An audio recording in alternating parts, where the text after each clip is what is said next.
flexible. Yes, Let's talk about the Youth Academy, because there's so many of us here. There's got to be something you can say about it. By the way, I haven't seen you in a while, Anna, so how have you been? I've been great. Thank you. Busy at the city, but with lots of news. And we came today to talk about the Youth Academy. That is new this year, and it kind of stemmed from the Citizens Academy that we came and talked to you before. Oh, so it has a different name now. Well, it's youth because this one is targeted to the youth. I got you. Tessa and I were part of the Citizens Academy. I'll let Tessa tell her experience, but basically we just want to offer this Youth Academy this summer for sophomores to seniors from the high schools that are interested not only in law enforcement, but just getting to know their local police department and getting to know what they actually do today. Tessa Macksamento, what does that mean to you? Well, that's exactly why I participated in the Citizens Academy. I did not want a career in law enforcement, but I wanted to know more about our community and more about how our law enforcement officers operate. So that's why I did the Citizens Academy, and that's kind of my perspective with our youth. Corporal Vasquez has been working closely with our kids who do want to become officers, and Anna and I have been working with our kids who just want to know more about the city. And you work with a Y, right? That is correct. What did you learn when you took the academy, when you attended, when you watched all the action? I didn't know all of the divisions and truly how thorough that law enforcement work is. They do so much behind the scenes. It's a lot more than what you see out on the streets. And that's really what I learned is all the paperwork, all their training, everything that goes into their job that's behind the scenes that you don't see every day. So you've learned what the police are really doing when we think they're just sitting in their car. That's exactly right. That's exactly what people think. And Corporal Vasquez, now you've learned what the people think before they come to the academy. You learn about the citizens too, don't you, in your interaction? Yes, and that's my favorite part, is just learning people and understanding what their thinking is and how they perceive the police. And obviously my job and my goal is to change that perception on that the police are there to help them and to make a better life and a better community. And we do that through our training, and we do that through our outreach. You've done a lot of outreach on behalf of the police department for and within the community, and so you must be getting pretty good at it. In relaxing people when they're around the police, say, look, if you don't know any policemen, I have a family just like you do. I have a life just like you do. I have a job just like you do. Our jobs are different, and I may not know much about your job, but I bet you don't know much about mine. And people think that they know what the police do, but there's more to it than that. Right, and I've been on your show a couple of times, and I really like coming here. And the most important thing is that you know that I'm a family guy, and I love my family, and that's how I try to treat people. I try to treat you as my family or like my family, and I believe that's how you reach people, and that's how you make them understand who you are as a person. I'll ask this of both you and of Anna. What do you think the city has accomplished by these outreach programs, and what's been the upside, or why do you keep doing it? I think the main goal and what I believe is that we as police get a bad rap depending on the type of situation that's going on throughout the nation. And I don't because something can happen in St. Louis and you get blamed for it, right? Right. Yeah, and we don't have that problem here. We have a great community. We have a wonderful relationship with our community, and we want to continue to have that relationship with them. And that's why we do that. We want to build advocates out there that say, hey, this is what we're doing as a police department to make sure that, one, you're being safe, but if something does happen, please give us the benefit of the doubt that says, hey, we're doing the best that we can to figure this thing out. And Anna, the city feels the same way. They know that the long-term results of the outreach is that the community and the police get closer. Absolutely. We are doing a great effort in trying to inform the community, in telling them that we're transparent, that we're here, to sponsor the police department in everything we can. That's why we work so close together, and just tell them, the police department is here to help you. It's here to, build community. And that's why we want to create these spaces for youth to get involved, create the advocates, like Corporal Vasquez said. Corporal Vasquez has done a number of these. You must be getting pretty good at it. I've said that before, but what have you learned about the kids? How do you make them relax? How do you make them understand and hear what you're trying to say? I believe that, like I was saying before, is that you just treat them like your family members. You get down to their understanding, and you talk to them like you would just like your wife or your brother or your sister or even your kids. and you build that relationship with them, not only in those programs, but after those programs, when you see them on the streets, and you actually roll your window down and say hi to them. That's what you do when you drive by me the other day. Yeah, every single time. I try to roll my window down and just say, hey, how you doing? It's good to see you. And you build those relationships. If it's a Ford Explorer, I don't know who's yelling at me. If it's a Dodge Charger, I know it's Vasquez. And specifically, about Youth Academy, it's the first time that we want to do this. As I said, it came after the Citizens Academy. It was very successful. All these adults were really engaged, were really thankful to Corporal and everybody in the police department for their work. The work, the hours put in and all that. So we thought, why not bring these to the youth to encourage them and to inspire them? I mean, after I was done with the academy, I wanted to be a police officer myself. Really. And I'm 31, so I'm probably not going to get there. But I said, let's put that spark, that little desire in these young people. Even, if they don't want to be a police officer, that's great. But you have those advocates, like he said. I think that it's wise to do it with kids because they're more Absolutely. open. But at the same time, I think it's wise to do it with adults, young adults, full adults, people as old as me for that matter. Yeah. Because it's amazing how much I've learned about police work doing this job because I meet so many policemen in a social, conversational situation. And I'll bet you that you would probably agree with me that most adults don't know what your real job is about.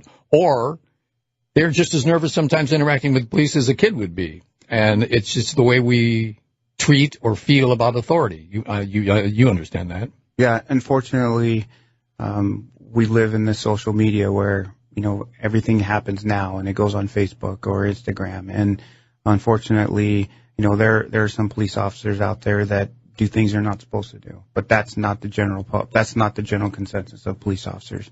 And here in the Wenatchee Valley, we are citizens of the community, and we're here to protect and serve. That's our job. You have not trouble, do you have just twist the arms of some of your comrades to say, now come on, I want you to be part of this time. You didn't come to the last time we had the Youth Academy. I want you to be there this time. They say, Corporal, you don't understand. I'm no good talking to kids. You say, that's not an excuse. You're coming with me and teach them about your work. Yeah, no, fortunately, we have good police officers, and, the greater Wenatchee has great agencies around here that will offer their time to come and teach at those classes and actually sit down with the kids or the citizens at the Citizens Academy and answer questions. What's a Citizens Academy? Anyone? Yes, it's an academy that has information about what law enforcement does, but it's made towards or for adults. Right. Yeah. Now you've seen the kids in action when it's time to do a youth academy like this. What do they love? What do they ask you? What do they want to know more about? Well, see, with this youth academy, it's the very first one that's ever been done in the Wenatchee Valley. So we're looking at legacy, we're looking at history. And we're trying to do the best that we can. But obviously, there's going to be some bumps in the roadway with it. But as far as we just got back from the Wenatchee Valley Tech Center, which is one of our sponsors, and we talked to their afternoon class, which is part of law enforcement. And they were covering traffic.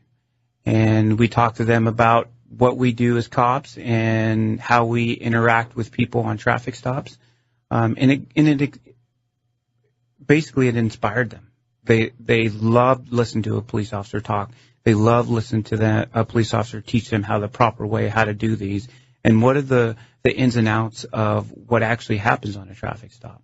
And that's what you're going to get in the Youth Academy. You're going to get those one-on-one situations with actual police officers and deputies in the Wenatchee Valley that'll give you that one-on-one time to be able to explain, not just in general, but actually in detail what's going on. Now, Tessa, you went to one of these events. Tessa Macksamento from the Y is here. What did you learn? What do you still carry with you as the most impressive or the most memorable element of your interaction?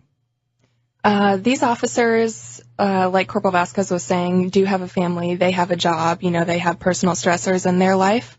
But the difference, I think, between an officer and somebody else like me who, puts on a nice little name tag, they put on a gun belt when they go to work. So the most important thing that I learned is their responsibility when they go to work looks a lot different than my responsibility when I go to work, and I am so thankful that I don't have to put on a gun belt, to walk into my job every morning, and I'm so appreciative that somebody else has the courage enough and the strength enough to do that, and that's what I took away from the Citizens Academy. Is the Y going to be involved in these academies? The Y is not a sponsor in these academies. I just get to use my talents with kids, and that's why Corporal Vasquez had me on. I work in youth programs at the Y, so I'm here to help guide the kids and guide the curriculum a little bit to make sure that it's really specifically tailored towards the kids, which is definitely a difference between the Citizens Academy for adults and then our first-time youth academy. So what's on the curriculum? The curriculum covers, it's actually a little bit different for multiple aspects. It'll actually be more in depth with the Youth Academy than it was for the Citizens Academy because we are working with the Tech Center right now in their criminal justice courses. So the kids in that course have already had some exposure to our curriculum. So we will be working more specifically. We'll be doing some defensive tactics, traffic stops. We'll be doing DUI and drug information. We'll be doing use of force. Please jump in if there's something that I'm missing. We'll also have Sage, who they will be offering a class with a kind of a course and like activities for dating and sexual violence. So I think that's very important for youth. That's a good topic. Nowadays. Absolutely, yeah. We're talking with Anna Alvarez, Tessa Macksamento, and also Corporal Erik Vasquez from the Wenatchee PD about the upcoming Youth Academy. Got to take a break, and we'll be right back.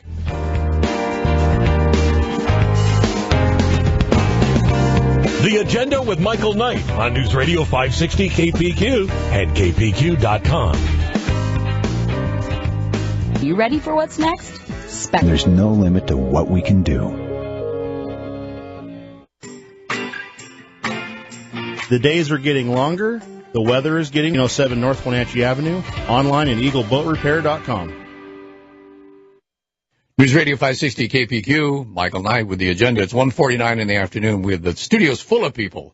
Let's meet our very special guest, Tessa Macksamento from the YMCA, Anna Alvarez from the city of Wenatchee, and Corporal Erik Vasquez, a regular visitor to our show from the Wenatchee Police Department. We're talking about the Youth Academy. And Anna Alvarez, if you can just fill us in on what that is and why someone should be interested in it. Absolutely. Youth Academy is, as I said, kind of like the Citizens Academy, but obviously targeted to the youth. It's going to be a 12-day class that is going to cover a lot of use of force, technical tactics that police officers use, and training and activities and all that. Sounds like it might be a little much for a 6-year-old. How old do you have to be involved in the camp? Thank you for asking. That's what I was going to say. Okay. So this is for high school students. Okay. It's going to be for sophomores through seniors. We started just offering it to the Wenatchee Valley High School, but because we had interest from other high schools in Kashmir, Chelan, we decided to open it to everybody. So if anybody that is a sophomore through senior and is interested in this academy can come and be part of it. No problem. So that opens it up. Another question, Corporal Vasquez. We know that little kids just want to blow the siren and sit in the car and look at all the cool equipment that you have. But older kids in high school, they have different aspects of their personality that's either welcoming or fearful of the police or just perhaps unreasonable assumptions about what you do. Does it take longer to break through to them sometimes, do you think? Yeah, I guess it depends on the individual, but everybody has their facade or that wall that they put up, not knowing what police officers do or just have that animosity maybe towards the police. I don't know. But our job is just to go in there and make sure that they know that we're there for them and give them the information that we have and be transparent about it. Also, you can help them learn how to behave if you do get pulled over for speeding or run a red light. Right, yeah. Some people can act rather foolish and bring about a lot of woe on themselves that was totally unnecessary if they just know how to act when they're stopped. Right, yeah, and you'll go through scenarios where it's not only going to help you if you want to get into law enforcement, but it's going to help you out through life. It's going to give you certain abilities that say, hey, I've seen that before, maybe I should call the police, or I should call the police. Or on a traffic stop, this is what the police officer is doing. You just need to remain calm, and that way you're exposed to it. A lot of people wonder what it's like to dial 911. We've had a lot of people have told me in this room in different interviews that most people in their life never do dial 911, never summon the police, never are involved in a situation where they had to call for help, ambulance or police. And so it's not uncommon for us to go through life unaccustomed to interacting with authority, and it's funny, it's hilarious that every city in America has a police force, but we still don't know how to talk to one another. Right. Well, I like that you mentioned that because it's true, and that's exactly what we want as the city, and with the police department to kind of bridge that gap, especially with our Hispanic community. That's why we have, a bilingual PIO, we have bilingual efforts right now. And one of our main events of the year is National Night Out, which is coming, and we're going to come, talk about it with you. We're going to come back next week, for right? That, yes. Right. But it's just important that we create that connection with both communities because it's a reality. I mean, we have Hispanic community, Anglo community, and we want to serve them all. And what we need to make them understand is that they are not supposed to be afraid of the police. It's the contrary, Right. What about when people that that work in law enforcement in other towns, they say, how's that working? I mean, do you like that kind of work? Do you like working with the kids? What do you tell them if they don't have a program that's similar? I say that I love working with the kids. I love the interaction. I also love that they can teach me things as well. What have you learned from the kids that you've worked with? Certain lingo, what they're saying out there, what and how they're saying it. Yeah, and what specific words mean. Actually, in shift change this morning, one of our officers was talking about that. Said she has younger kids and says, "Hey, this is what they're saying now, and this is what it means." And I'm like, okay, that's good information not only for us, but when we go and talk to people, we understand this is what they're talking about. Plus, every generation has its own slang and lingo, and now that you finally find out what they're talking about, right, could be a rude awakening. But at the same time, that's a very good example of how easy it is to have generations separate from one another to the point where they're actually speaking different languages. Right. And talking about communication is that one of the classes we're going to offer is Rivercom. And Rivercom's our dispatch center. Right. And Molly Elliott is going to come down and teach one of the classes, and she taught at the Citizens Academy as well. And that's one of the classes that we got great feedback from, because you get to listen to some of the 911 tapes. You get to listen to how much information that they're processing every call that they get.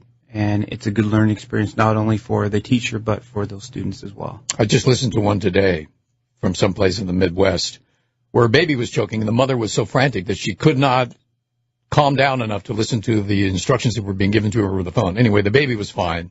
Then she swallowed a marble or something and was really choking and turning purple. But the mother was in such a panic, and it was the operator who brought her back to earth, right, told her to turn the baby over and hit it on the back and to get going, and also dispatch the ambulance to help save them. Right, and Rivercom is one of the best. I was on the edge of my seat going, my God, she's never going to get there in time. And as it turned out, it almost got tragic, but the baby and the mother are fine. I don't know about the mother. The baby's fine, but that mother was just so distraught. I just couldn't believe how upset she was. I mean, I could completely understand it, but I'm sure that the people at 911 that answer the Rivercom phone have heard some incredible stories. And you never know. Every call is different. Every call is an emergency. Every call is important. Mm-hmm. And you have to be able to feel that. That takes a special talent. Sure does. Sure, and they do a wonderful job, and I'm very thankful that the individuals up there do the job that they do, because we couldn't be able to do our job without it. Do you find that because you've taken this on as part of your job that the other policemen on the force say, well, have Corporal Vasquez talk to them because he speaks human. He can talk to people. They understand what he says. He comes right across as a person. They can trust him. They like him. He's done it. He knows how. I can't do that. Send him. No, it's never been that way, because, like I said, every one of our police officers does a very good job communicating. Everybody at our department usually has children that they can relate to, so they speak the language, or they understand what's going on in people's lives. Do you find that helps to be a policeman with a family? Yes. I believe it helps you not only control your emotions, but it also gives you empathy of what people are actually feeling, because it could happen to you, or you maybe experienced one of those things that's happened to that specific person at that time. Just like today, I stopped an individual who wasn't wearing a seatbelt. And she was crying, and I talked to her, and I said, "Ma'am, what's going on?" She's like, "I'm just not having a good day. Something happened with my son." And I'm like, "Okay, I've been there. I understand that." And that's the most important thing in her life at that moment. And me giving her a ticket is not going to help her at all. Oh, she'll remember this day. Yeah. Oh, yeah. Yeah. And one of the things that impacted me the most when Erik was teaching the academy was that he said, well, I'm human too. And you know what? Tonight, I want to go see my family after I'm done with my shift. And that seriously gave me goosebumps because it's true. I mean, he's a human and he wants to be able to go home. But you realize, Corporal, that what you've come to learn is maybe you didn't expect this to be part of your job, but it's a gift that came maybe because of your family or just maybe because of who you are. But the level of communication that we expect from people at the professional level is not always there. And even sometimes the top man at Facebook can't explain what's going on in his world. But and that's because he's never had to. And you are in a situation where now you're developing those skills. I think they're more valuable than you might know. Yeah, like I said, I'm very thankful for this opportunity and being surrounded by wonderful people like Tessa and Anna. They do a really good job, and they've taught me several things that I can use throughout my career and use as not only a police officer but as a human being. And I'm sorry I have to say goodbye to you guys because we're out of time. And this is what happens when you get a room full of people. Corporal Erik Vasquez from the Wenatchee PD, Tessa Macksamento from the Y, Anna Alvarez from the great city of Wenatchee. Please say hello to the mayor and tell him it's time to come over, okay? I will. Thank you very much. Gotta go. Wenatchee Valley Kia has recently taken delivery